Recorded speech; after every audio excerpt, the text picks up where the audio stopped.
Some way, somehow, we're still doing this podcast like 5 years later. This is the O Show, episode 534. We are presented by TickPick. Quick, Tracy, what's your favorite band? Oh, that's not fair. Yeah, it is. I can't give I like you the a name. Foo Fighters. Fugees? That's not a band, though.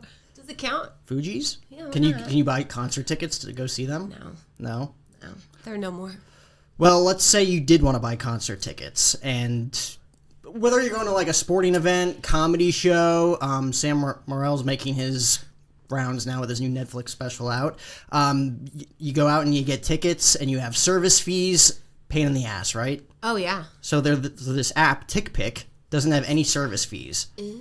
So you go into the ticket marketplace there, and if it's like $32 for a ticket, it's legitimately $32. Where like if you go to like a StubHub or a SeatGeek or Ticketmaster, those sites have hidden fees. Like a $32 ticket will have like $18 worth of taxes and fees added on afterwards, and then it's over $50. But at TickPick.com, no hidden fees. So head on over to TickPick, guys. Use the promo code OSHOW20. What you got going on, Tracy? Thanks so much for being here. Thank you so much for having me. I really, really appreciate it. So many things going on. Mainly something I'm very, very excited about, and that I've been working on, I want to say for a while, but everything honestly came together pretty quickly. I'm doing a show, producing a show, Comedy for a Cause, November 6th. It's locked in at the Tempe Improv. 7 p.m., and this is in collaboration with the foundation, the HummingBird Project. Now, this is such a kind of a long story of how it all came about, so I don't know, where do you want me to begin? You can start wherever you want. I loved the Marvel poster that you guys put Thank you together. so much. That was all my incredible. idea. So anyway, this was in the works for a little bit. We pitched it, and then I was told to wait about 10 days to hear back if we would get the green light or not.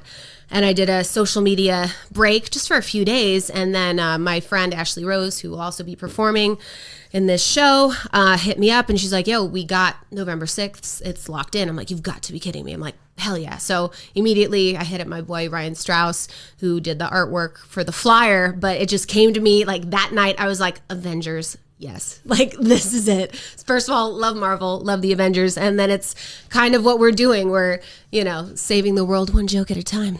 So, I love it. Yeah, and he literally got that done within days. Like the next day we had a meeting with the founder of the foundation, Kristen Spencer, and he just got to work on it, and it's exactly how I envisioned it. So it's just He's incredibly talented. He's incredibly talented and a good person, and like his heart is in everything that he touches. And then he's really passionate as well about why we're doing the show and, what the foundation is about. And he just has a big heart, and he's always on board to just help. So how difficult was it kind of putting together the show at first? Because you haven't... It was, I can't really explain how it even happened. Can you hear me? Yes. So I'll start with how I even got into comedy. So last year around May, I lost one of my best friends in the whole world, Janet Ross, a very, very dear friend of mine. And that was just, like getting hit by a bus. You don't believe it, all this stuff.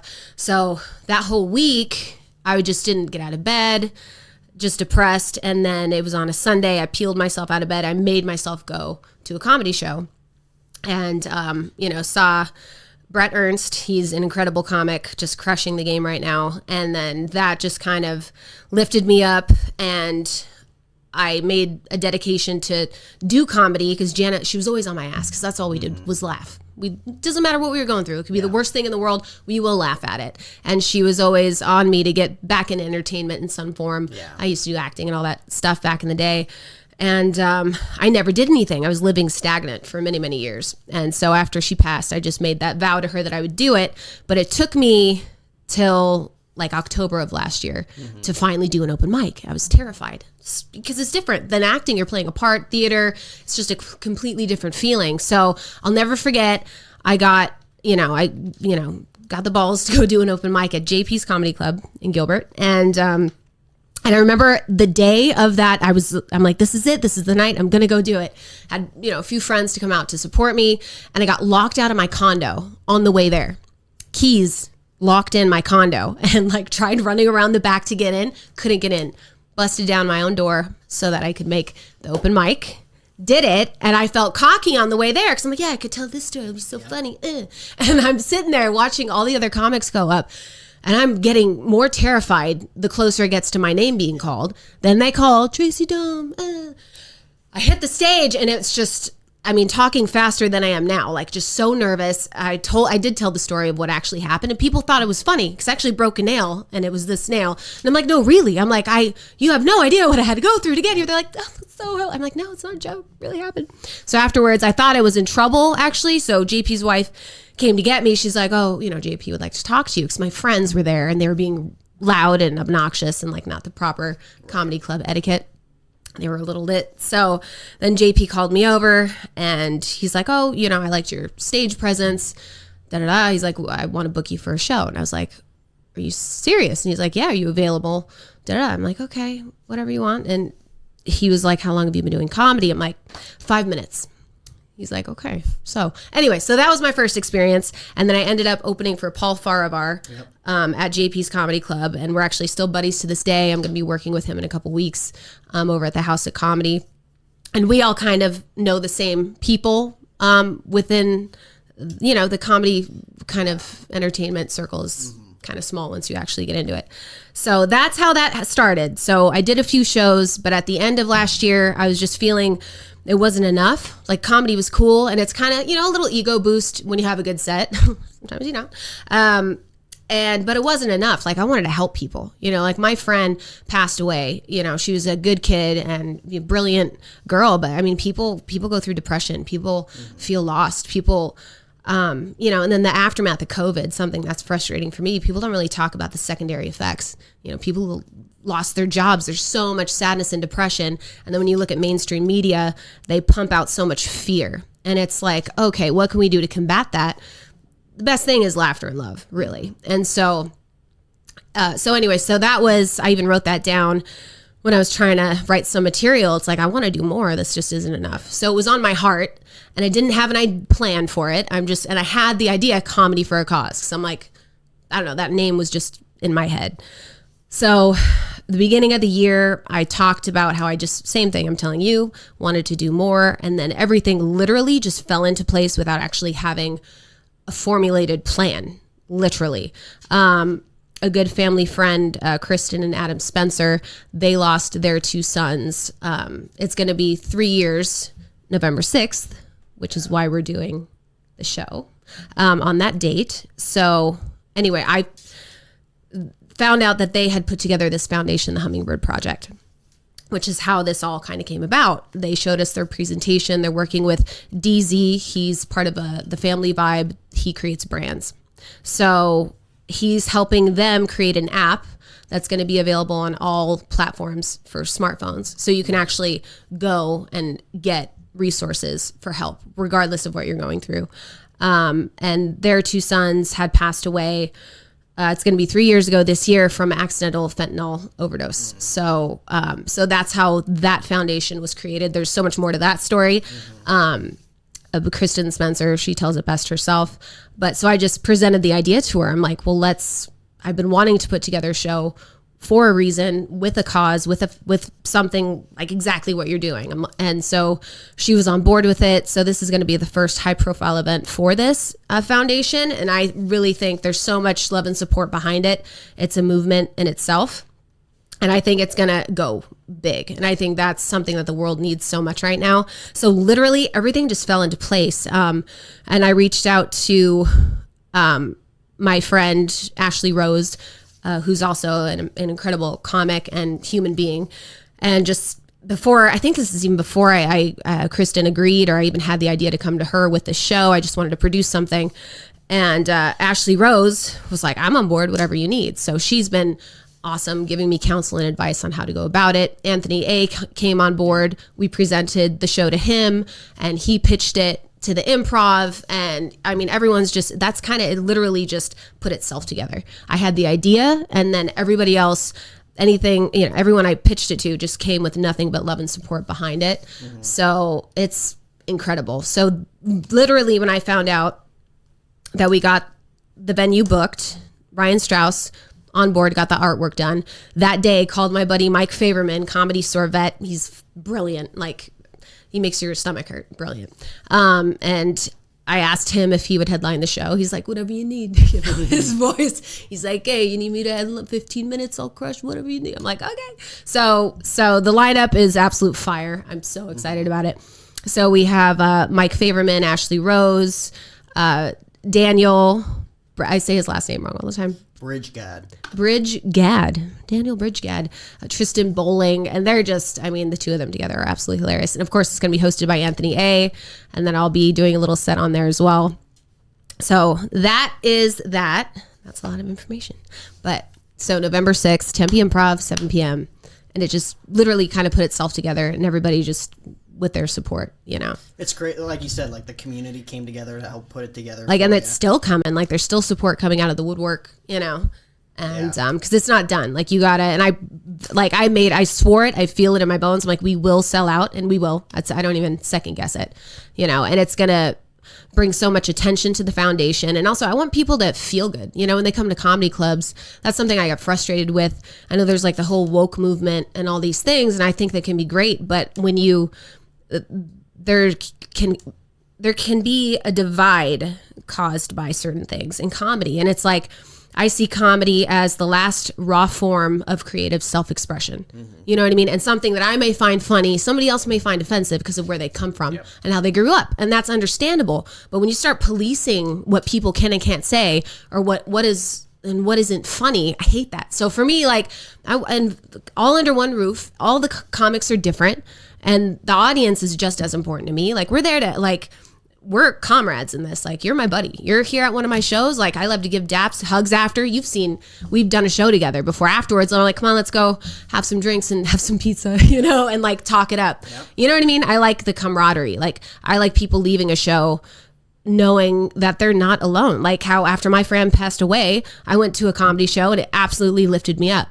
And so it's like, yeah, we're talking smack, poking fun here and there, but at the end, it's all love. Like, nobody wants to leave a comedy show feeling like shit. Like, we go there to lift people up and to, you know what I mean, have a good time. Sometimes we end up feeling like shit. Maybe not so much the audience. Yeah, but. Yeah. And you know, and that's a huge thing in the comedy world as well. I mean, there's a lot of, some of the funniest people can be the most lonely and the most sad, you know? And so I like people to feel that sense of togetherness. And also I've noticed, and this is not with all communities, but there can be that sense of competition with comics.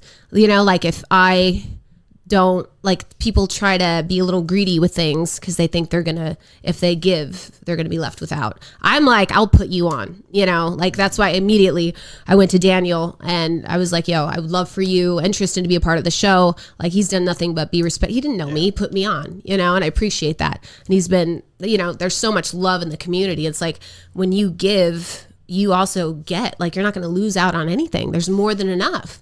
You know, so I feel people have that stinginess about, I've just seen it. It's not everybody, but you know, it's like there's plenty to go around, you know, of everything, stage time, money. What do you need? Like, there's never going to be an end to it. And be creative, you know, like, look at what you do. You have to have new ideas, new concepts. I've watched a lot of your stuff. You interview such a variety of entertainers and you get something different from each one. You're never going to run out, right? Like, and it's the gift that never stops giving. You know? It really is, right? Being creative, yeah. Knowledge is power, too. Yes. And I'd say this community, especially like in the comedy scene, everyone's very giving. Yeah. From what I've seen. Yeah. And like there are some like quote unquote politics involved, like you see it in any industry, right? Yeah. But for the most part, like, you've been kind to me the first time that we met a few months ago doing a show, House of Comedy I think it was Daniel's show. Right? It was Daniel's His show. monthly show, yeah. Yes, that was a good time. Yeah, I don't know if he'll ever invite me back. Of it was like course right he after the will. show, and he's just like, "You want to do 5 minutes?" I'm like, "It's your funeral." Sure, You're why like, not? yeah, I had go. done like an open mic like 3 months prior to that. I'm like, if you need somebody, like if you're that desperate, I'll do it. I'll do the show. But it was fun. We had a fun time. It's so fun, and that's how you just get your feet wet. You know, like for me, like I don't. And so many comics, and nothing but respect, like they are crushing open mics. Like, oh my God. I'm 17 away. I can't do it. I personally don't like them, but it's like it's how you get better for sure. For me, like when I hit a stage, I don't have a problem being in front of like hundreds. It doesn't bother me. So for me, it's the material, right? Like I get cocky sometimes, and I'll be like, yeah, I'll write the set the day of, and I've done that, and I've killed, and I've done that, and I have not killed. I can say bomb, but it wasn't good. I remember the first open mic I ever did. Eric Bernal hosted his show at the Gold Margarita, which is now out of business. No, we all need margaritas. Yeah, I know, right? That are gold. It was like right by my place too, so like worked out perfectly. But the first time I ever did it, did pretty well. Like I was actually like really happy feeling with it. it. I'm like, Yep. wow, like for the first time, like that doesn't happen to everybody. No. And then I kept doing it week after week, and I'm like bombing. But that's how it goes. And then like that's the normal. And Tristan would always go up like 2 people after me and just kill. And I'm just like, how did he get that? And he's been doing it for years. And he actually, which I think Ryan Strauss told me, Tristan came out of the Comedy Store with Kill Tony. Yeah. Which is like, you know, a show they've had for forever over there, which is pretty freaking cool. I don't know. The Comedy Store. So that's a fun fact. And then my buddy Mike, also Comedy Store vet. But with comedy, like for me, I used to look forward to doing open mics, and then I don't know, maybe I just went too deep with it. I went to an open mic. God, what was this place? Tempe Tavern, I think was the name. I'm not trying to talk smack about it, but it was a fucking nightmare. Like only female, which is fine. That never bothers me. Like doesn't make, but it was like nobody's paying attention to you. And like some of this, it was like, I was just waiting for a gremlin to crawl out from under the sink. Like it was just not a good time. I was like, damn, this is so gutter right now. It's hard to make jokes that are relatable to people, especially in this area. It was depressing. Like there are a lot of Phoenix natives. Like Martin's a Phoenix native, right? There's not a lot of them though. Are you originally from Arizona? No, Navy brat. So really, yeah, I know it sounds exotic, but it's not. So I was born in Hawaii, but I'm not Hawaiian. Like obviously Italian, you know. So no, I'm on mixed up. So Spanish, Italian, German, Hungarian. Born in Hawaii, but a very East Coast family. Yeah.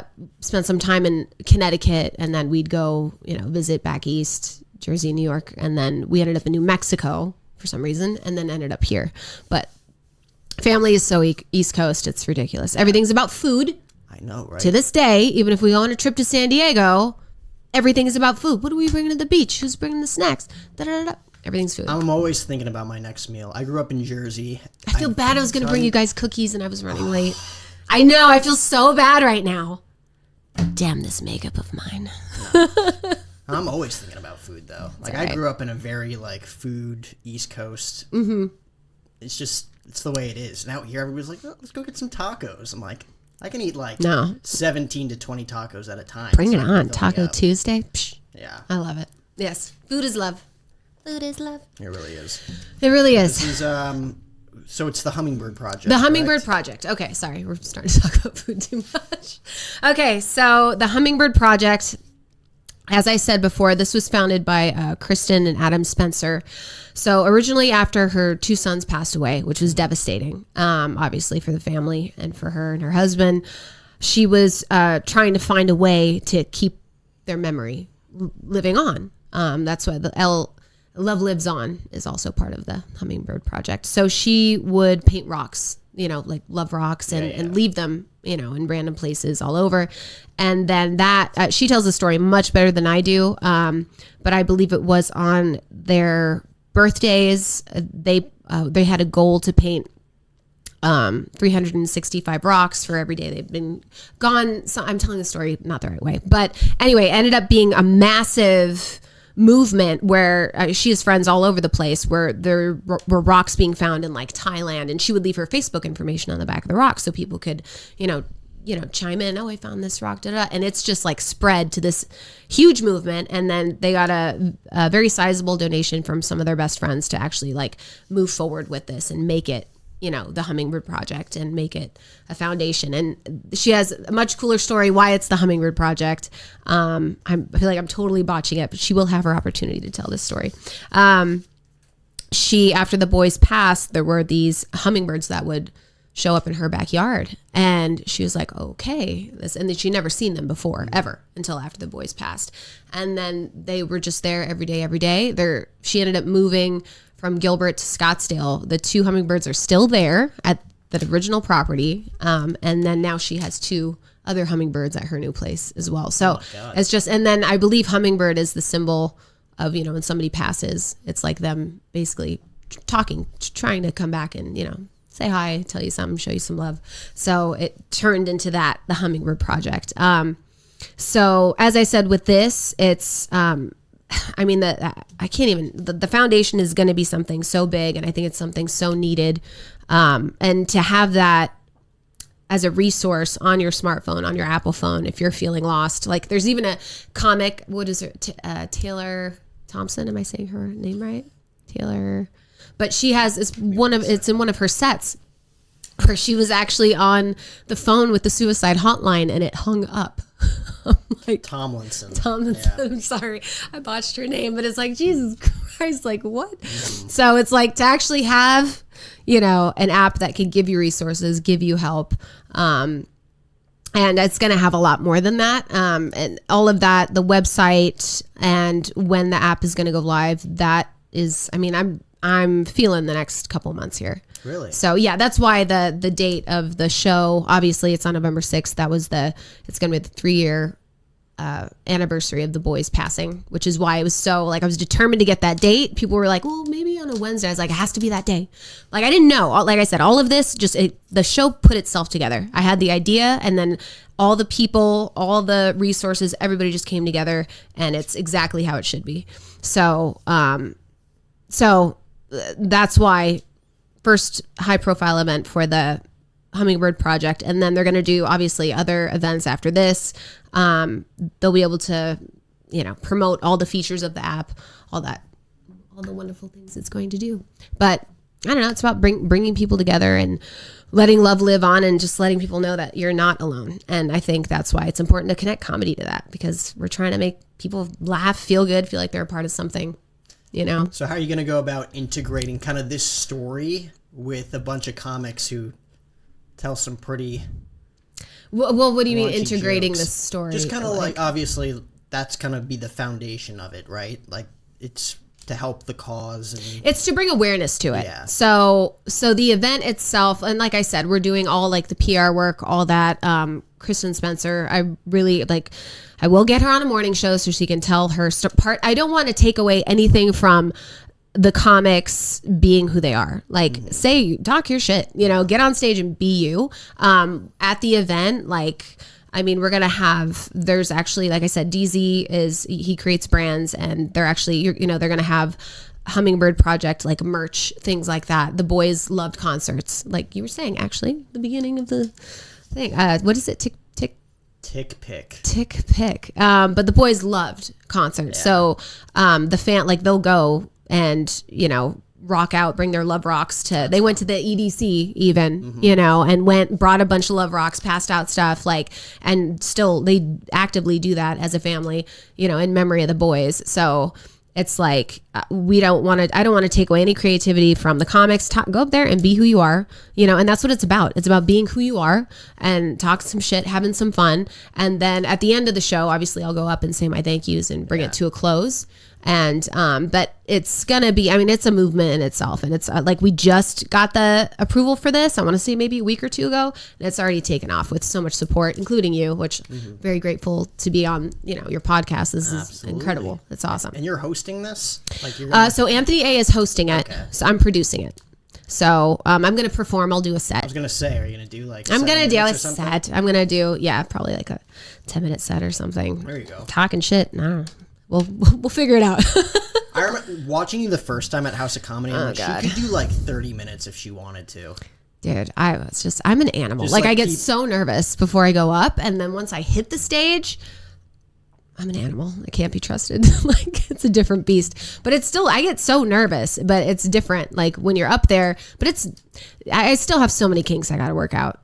So many, but it's a process. I feel like you get comfortable fast, though. Even when I'm up there, I'm just talking to people. Yeah. Nothing that I haven't done before. Yeah, it's more about, the material hitting. And I'm a wild card. I'll either have my set has to go a certain way, or it's this is the outline of the set, and we're just going to see, have the punchline, have everything in its place, and then just go.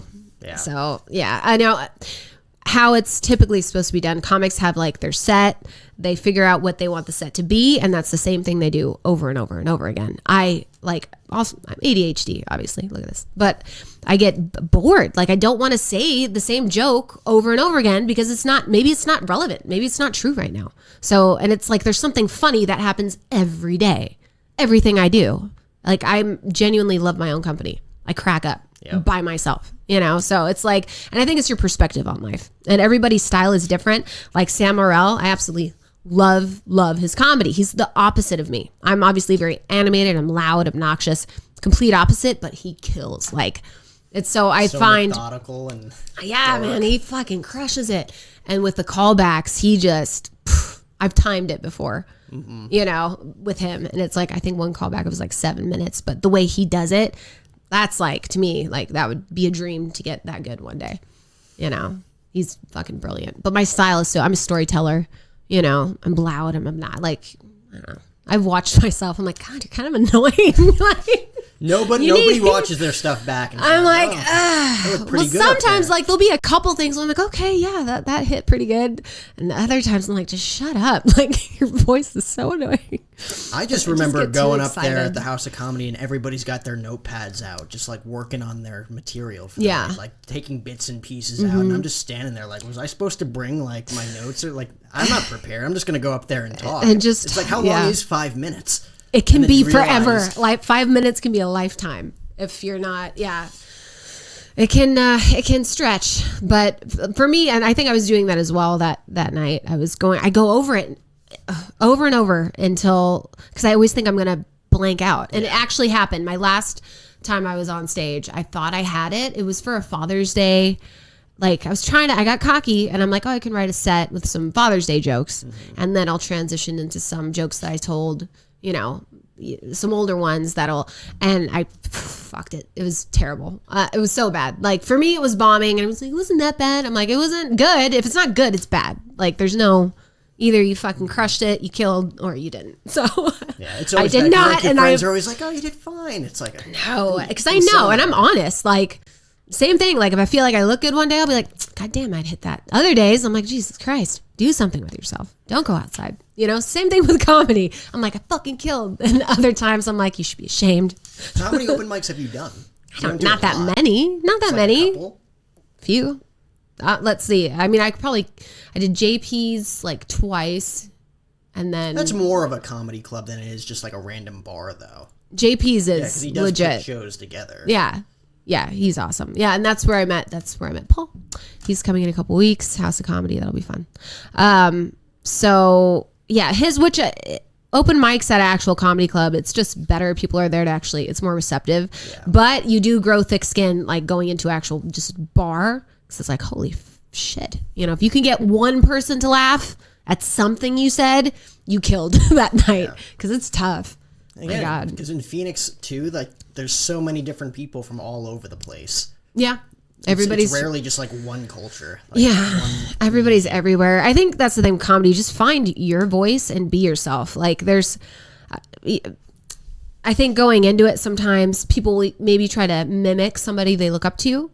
And because I've seen that a lot, and I'm like, okay, this person kind of sounds like this, and they're but I get it, because it's scary. Like, who are you? What do you have to talk? Like, what's funny to you? And then how do you get people to, how do you bring that full circle so that the audience can feel what you're feeling and see it from your perspective? Yeah. You gotta be relatable at the same time. And it's hard, and especially for me, because I'm not, like, my life is not average by any means. Like I have a very colorful background. Like even like what I'm doing now, it doesn't make sense. Somebody my age should have like babies, husbands, families. I'm like, sure, I'll sit in your garage and do your podcast. Why not? Let's have a good time. Still do that with babies and a family.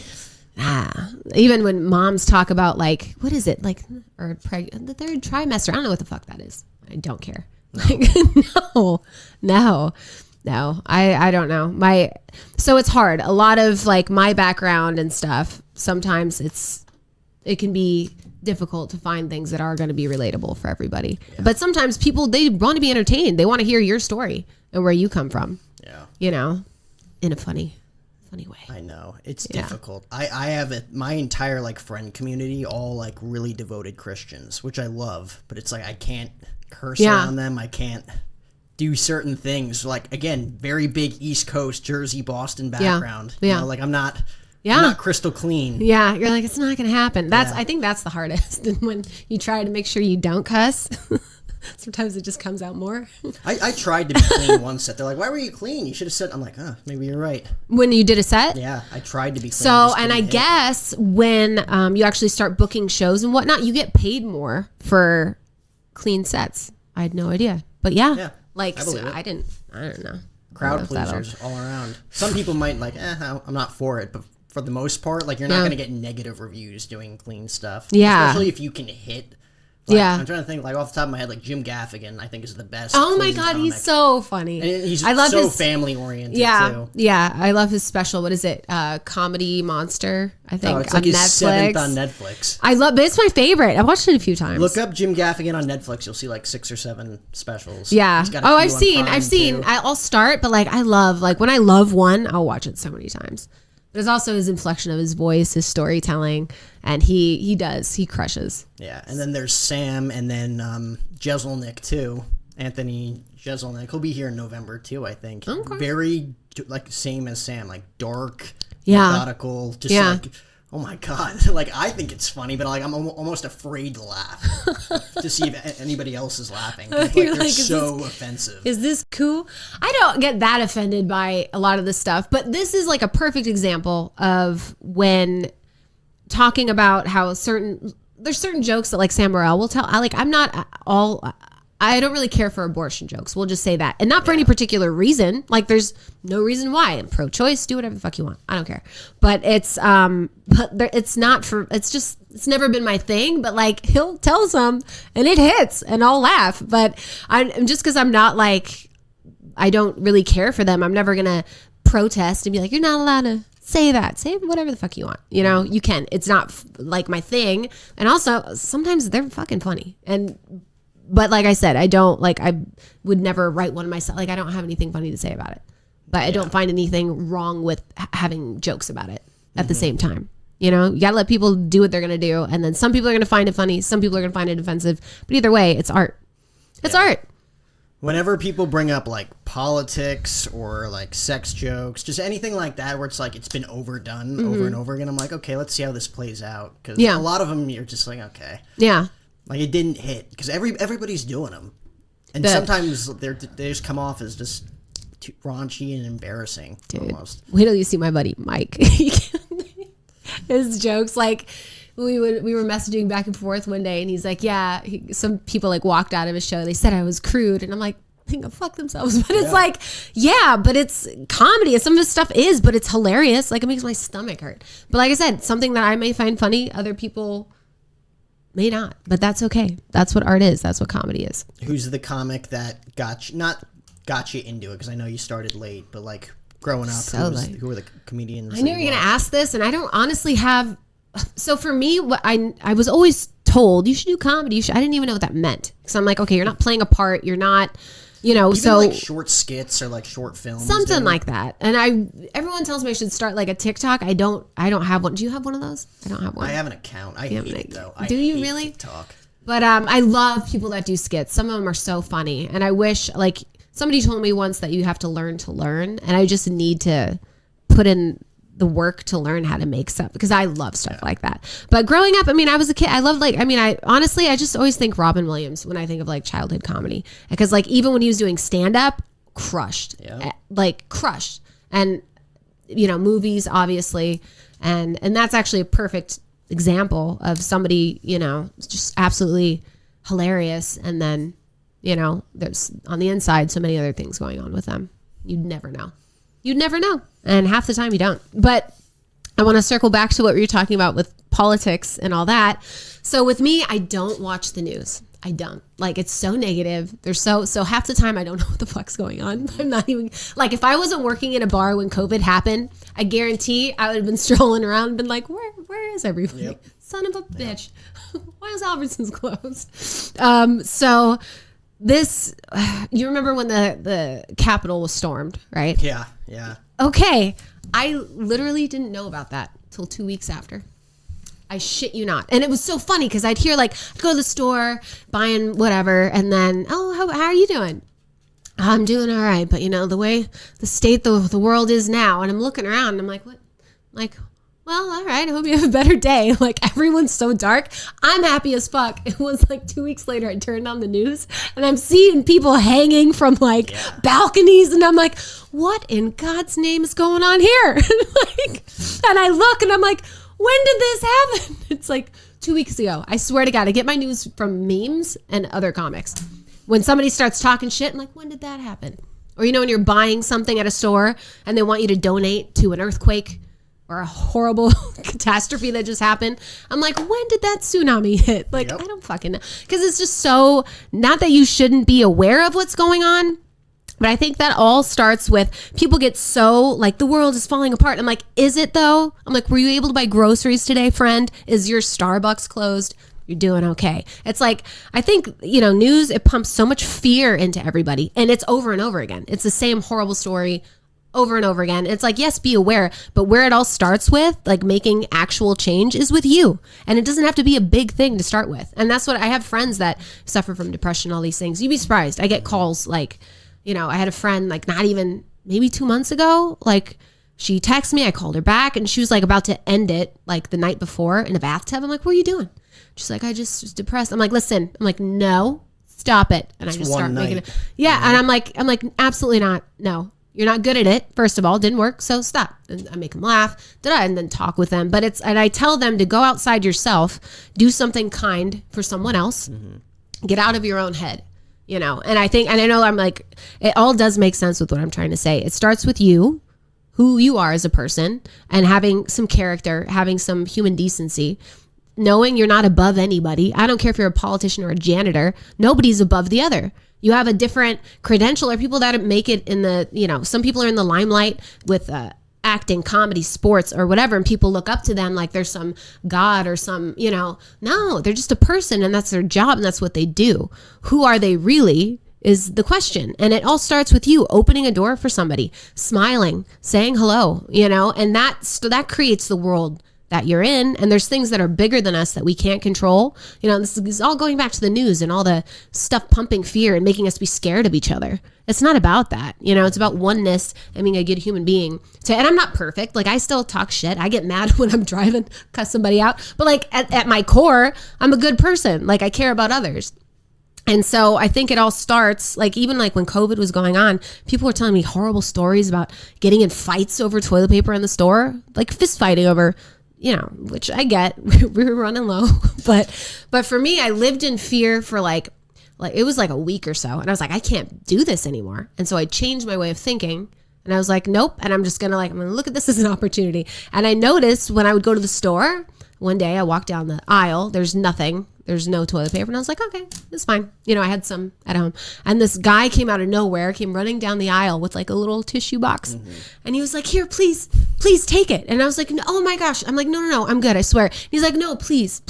I insist. He's like, I have one. And I was like so kind. I found like that was a time where I found so much humanity when other people were maybe focusing on the negative and the fear, which is understandable because it's something so much bigger than us.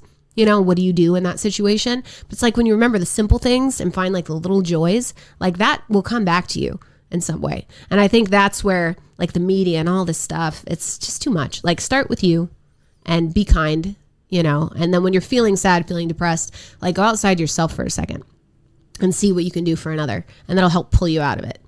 I just feel like there's so much. That's why like the show, like I said, it literally put itself together, and then all these amazing people coming out of the woodwork to help and to just like spread the message of, just love humanity. Like, you be yourself. I'm not perfect. You know what I mean? Like, I'll still tell somebody off, but it's like, but I'm not perfect. I'm a human being. But at the end of the day, like, I love people, be a good person, and also just be who you are.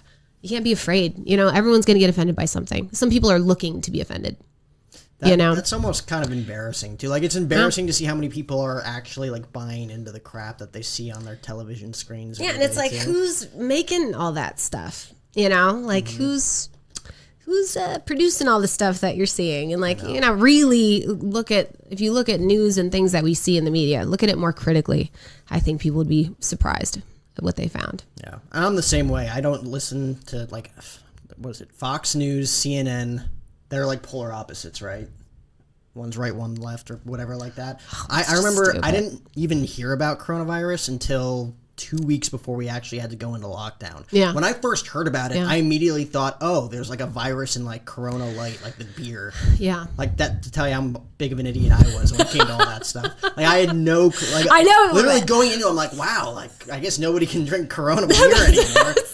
The marketing, I feel so bad for Corona. And then what is that other? There's a couple of things that got like screwed with the with marketing here. Corona was one. I'll think of the other one later. What, like beers? Or no, like something horrible that happened and they attached it to, but it's like the name of a really well-known product. Really? Yeah, I'm thinking it's Corona is one, and I can't think of the other. I have no clue. But is that, I don't even, like, that just got so out of control. And for me, is it still the bat thing? Are we still going with that? Yeah, I guess so. Is that still what they say? Someone ate a bat and brought it over. Is that still like what's being said? Oh, for Corona? Yeah. Someone ate a bat in China, and then. But is that like the story of the media? Because everything's changing. I never watched the news. So is that the story that was the first thing reported? Just people from China that came over and. It's international travelers. Fucking bat. Give me a fucking break. So that story, I'm like, it sounds like Lord of the Rings and Harry Potter had a baby and that was 2020. It's like, show me where this fucking bat is. Like, seriously. Like, a bat from the Wuhan mountains brought the world down to its knees. I'm like, a bat? Something that's maybe the size of this water bottle destroyed, brought the earth with all of this power in it, just dropped it to its knees. It's like, friend, look at the whole situation critically and look at like the ripple effects. What came after that? What, where are we at now? Like, nothing's that coincidental. Come on. No. There's no mandate anymore, right? Like, COVID's just as bad as anything else. Like, you can get COVID and it's like, you don't have to like quarantine or anything. It's just like, okay, just I don't know. At your own discretion. I think with travel, like, you have to be tested. I know, like with Mexico, I think still, like, to come and go, you have to, right? I don't know. I might be going to Mexico. Yeah. We got two people who don't watch politics talking about politics. I know, it's the best. How accurate this is. This is so accurate, you guys. You should listen to everything we say. So what did you, to go in a completely different direction, let's go. Away from politics? Okay, let's go. Yeah, we're not. Oh, yeah. What was kind of like your dream, your goal growing up? Being all over the place. Like, what were you inspired to do? Well, childhood I had a pretty rough upbringing. So, when I guess teenage years is when acting was originally where that wanted to go. But that didn't end up happening. So, I did a lot of theater and stuff in high school, and that actually came about. I'll never forget, I auditioned I'd never done acting or anything before, and I auditioned for a role, Abigail Williams, it was like the Crucible play, whatever. And I crushed it. Like, and there was this, hot senior who always got all the leads all the time.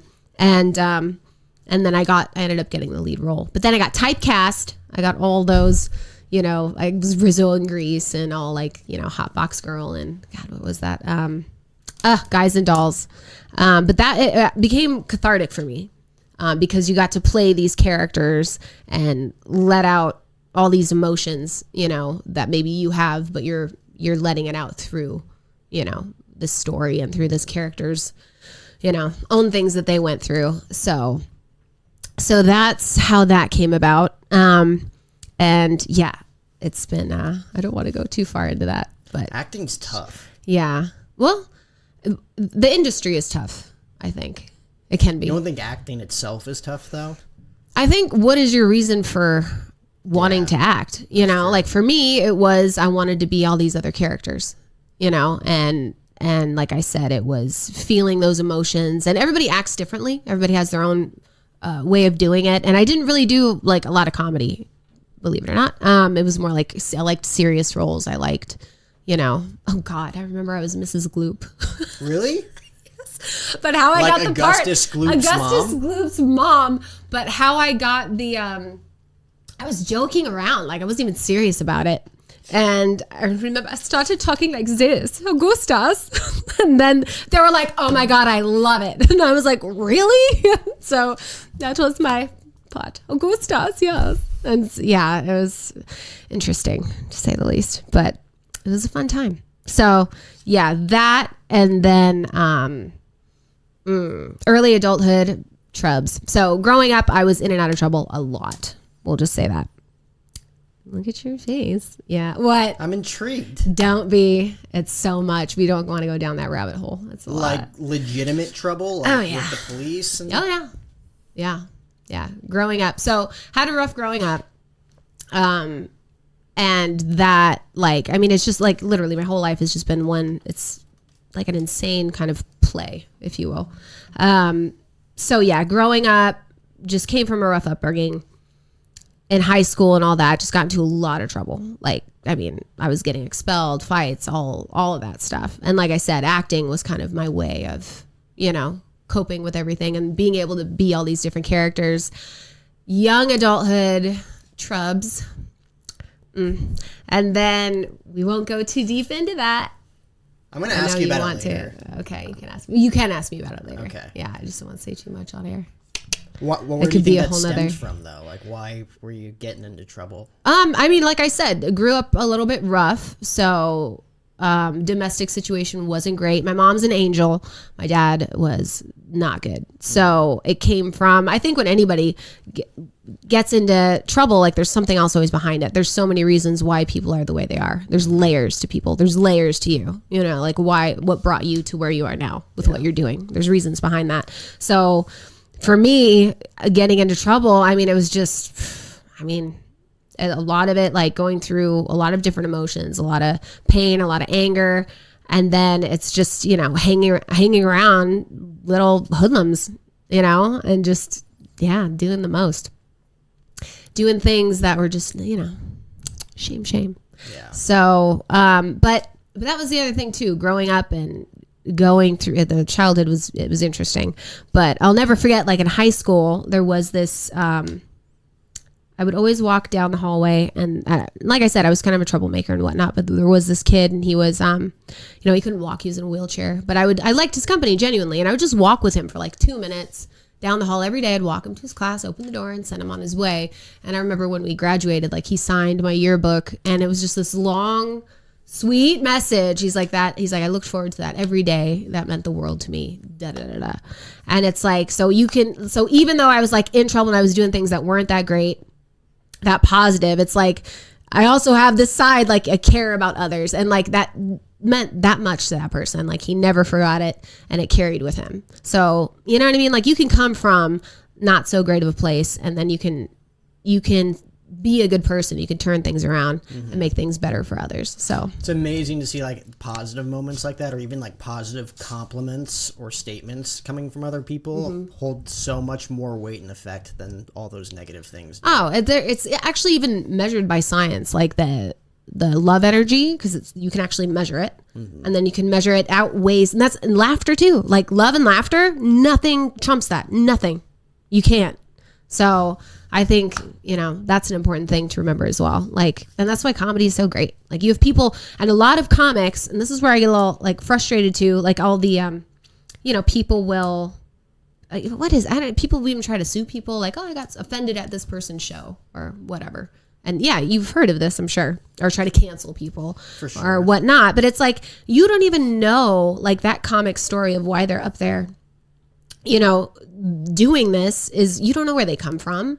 They could be hurting worse than you are. And that's why they have this art form in their life, because it brings them joy and they're trying to make you happy, and it's like, nobody forced you to come. Like, what are you doing? Stop. So I think that, anyway, in itself. Yeah, that's the worst. Self-expression. Part. It's like you bought the ticket. It was your choice to come here. That's why people, yeah. And who is it? Bill Burr. He breaks it down so good. You know, if anybody offends anybody, it's Bill. I love him, and he's brilliant. I love him. Yes, no, he is brilliant. But it's like, how can you be mad? Like, I didn't like come to your home and force you in the car and take you to the show. Enjoy. Yeah. Enjoy yourself. Yes. He might offend more people. I try to watch Bill Burr with people that I know that are going to be offended by him, just to see their reactions. And then what happens? It's like we're not going to watch him anymore. We're not going to watch him anymore. He's the best though. That's what I grew up on. Like Bill Burr is like the guy on my shoulder sometimes. Yeah. Just like what is it? I always say roid rage when I'm trying to say road rage. Like road rage, I'm like, one in the same. Bill Burr's not even close. I'm awful with words sometimes. No, it sucks. No, you're not. You're wonderful. Positive affirmations, people. Look into it. Yeah. It's so important too, you know? Positive affirmations. What are the I lived with 4 women last year. What are the 4 You lived with, say that again though? 4 women. Women. Did you say you've lived with 4 women last year? What was that like? So like I said, Christian. Let's talk about you. Christian Oh, sorry. community. Okay. They're like sisters to me. But what are it's like the 4 love languages? Oh, I don't even know. Affirmation, physical touch, buy me stuff. Buy me some stuffs. What's that? Quality time. Well, I think I'm good at just about all of those. But those I are don't the know 4. what mine is. But those are, you know, at least that's what they taught me. You know, the 4 women. I think I have come out of that living situation like 10 times a more nicer human being than I was. So I'll give them credit for that. You didn't go crazy living with 4 chicks? No, they were cool. Damn. I mean, I had my own room, so if I ever you had a man cave. You had a man cave. I'm like, you have to for survival. They'd come knocking sometimes if they had problems. I'm like, were they friends or family? Let's talk about you for a while. Friends. Oh, okay. So people I went to college with, we all decided like I don't want to live with another stranger because I had a roommate in college who decided to go to the Air Force after school. So I'm like, okay, and I lived with him for all 4 years. I'm like, I don't want to live with a stranger. So I lived with people I was friends with for about 3 years. All girls, all really cool, have their shit together. Okay. It worked out well, and now I'm living alone just because after that it was just like, okay, like breathe a little, have some space. And now literally yesterday one of them called me up, they're like, someone's moving out, you want to move back in, we need another roommate. I'm like, I don't know. You're not gonna go back, are you? I guess it's an option, but Baby, I don't know. come back. I don't know if I want to do it. I think you do. You ever have any crazy roommates? Let's see. I like living alone, first of all. Do you live alone now? I actually put him on blast. So my older bro, how's he doing? He's doing wonderful. So he went through a breakup last year and, you know, hit me up. He's like, sis, can I come over? I'm like, all right. So he ended up moving in and like, I'm the worst. I'm not like women. I need a maid. Like, I'm not like, I need a maid. I need an actual female to take care of my house. As soon as my brother moved in, like I had these big Tuscan couches. I was like, let's get rid of the couches and put in a pool table. And he's like, yeah. So we did. So we have this pool table and I'm like, yeah, let's put in a bar over there. So first thing we did was like put in a bar, got a pool table, and I'm like, this is gonna be great. It's gonna be bro and sis time. And then he starts going back with the ex, Satan's taint. I like to call her Satan's taint. That's what you call her. That's the worst nickname of all time. Because she's the worst It's human the worst being. nickname you could ever give someone. Damn straight it is. Oof. Taint. So he says taint for short. But now it's like, so we have no couches. We just have this pool table and a bar and like nowhere to sit and watch like shows. I'm like, it just turned into a bachelor pad. You walk into my place, it looks like a little dive bar. We have like this little tiny, like, I don't know, table with 2 stools. It's cool adorable setup though. It is. It's literally, you walk into my place, it's a dive bar. And then I have my babe cave. He has his man cave. And the babe cave? The babe cave, babe. Yeah. Oh, I love it. It's just me. like it's me. The girl stuff. It's just me. It's not even. Yeah. The Tracy stuff. The me stuff. Yeah. Yeah. So, yeah. Are you big on like quiet time and alone time? I love love one of those people. I feel like you obviously mesh well when you're in. I am, but I need I definitely need to be alone a lot. It drains me being around other people. I love I'm like weird. I'm a outgoing person, but I'm an introvert also. Yeah.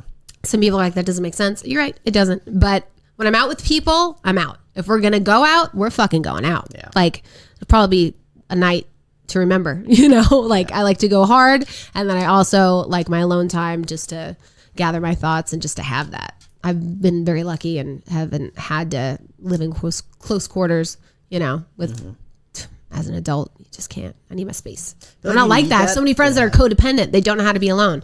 My older brother does not know how to be alone. I am the opposite, and I love being alone. Maybe a little too much. You need that space, especially when you have a creative mindset. Yeah. Like, I feel like I'm almost the same way to where like I can be an extrovert when I need to be. Yeah. And I can be in large crowds and do it all the time, but I'm an introvert at heart and I need my alone time. Like after living with 4 girls, I'm like, I was going to say, but you liked it. You had a good experience. Space. That's good. Yeah, I figured. Worst case scenario, I'll figure out how I can live with women moving forward. You know? It's not the same as living with like mom. And you're like, I need 4 of you. You know. One is not going to do it. I'm just kidding. You ever live with other guys? No, Really? I've never lived with a dude. I don't want to. For what? I'm sorry. I'm getting like the older I get, the worse it gets. Like I had somebody ask me out the other day, like to lunch, and I got like offended. I didn't even respond. You got offended.